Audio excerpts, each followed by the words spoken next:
I've looked up to him in his films and his career graph. Bollywood के एक top Khan की super success से चौंधिया गई हैं इमरान हाशमी की आंखें।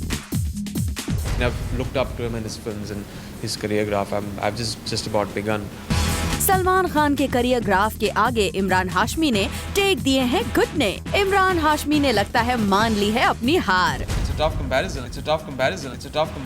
जी हाँ, उतर गया है इमरान हाशमी के सिर पर से चढ़ा वो फितूर जो कुछ दिनों पहले तक back to back successful films के बाद इमरान हाशमी के मुंह से कुछ ऐसी बातें निकलवा रहा था। Would you agree? If not, what is your level of superstardom per se? That in the next 5 years, people compare themselves to Hashmi. I don't see anyone as my competition, so I don't. If there was any competition, it would be I set the benchmark myself. लेकिन अब किसी को competition ना मानने वाले इमरान हाशमी ने मान ली है सलमान खान से कंपैरिजन की बात। So I'm happy that the comparison is there, and it's a tough comparison. I mean, it's something to. I mean, I've looked up to him in his films and his career graph. I've just about begun.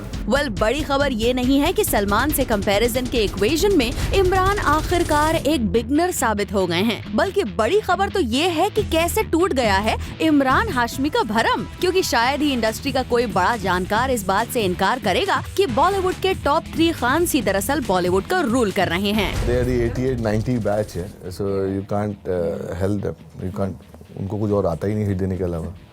So what can they do? बेचारे कोशिश करते हैं बीच में एक flop देने की, but होता ही नहीं है। And the people of the country love them. There's no actors actually who's done good, you know, from the 90s. These are all the 90s batch, as they say. So, and they're going to, I feel, 10-15 years they're going to be here more. Every 4-5 years people will say now they're enough. कुछ और आएंगे and again 4-5 years and again 4-5 years. और नए record set करने और तोड़ने के मामले में भी ये तीनों खान सी एक दूसरे को बड़ा कंपटीशन मानते हैं। I pray that because and I've got also Katrina in that film. Yash Raj I've just worked with. I pray that his next film breaks Ekta Tiger's record, and after that Katrina's in Dhoom. Amir is a very dear friend. I hope that Dhoom breaks that record, and then after that we'll do that 100 crore thing. इस league में इमरान हाशमी का नाम ना तो पहले कभी लिया गया और जल्द ही शामिल होता भी नहीं दिख रहा, पर Once Upon a Time in Mumbai, The Dirty Picture और Murder 2 की सक्सेस में चूर इमरान को अपनी बढ़ती फैन फॉलोइंग से ऐसा भरम होने लगा कि वो अब पॉपुलैरिटी में सलमान, शाहरुख और आमिर खान को टक्कर दे सकते हैं। और ये तब था जब उन्हें अच्छी तरह मालूम थी ये बात कि बॉलीवुड के टॉप 3 खान बॉक्स ऑफिस पर कैसे फिगर देते आए हैं। It's not that I don't follow figures of competitors. लेकिन अब जब सलमान की लेटेस्ट रिलीज ने बना दिया है मोर देन 200 करोड़ के ह्यूज कलेक्शंस का रिकॉर्ड, तो इमरान ने एक्सेप्ट कर लिया है कि खान्स फिनोमेना आखिर इंडस्ट्री पर क्यों रूल करता है, स्पेशली सलमान्स फिनोमेना।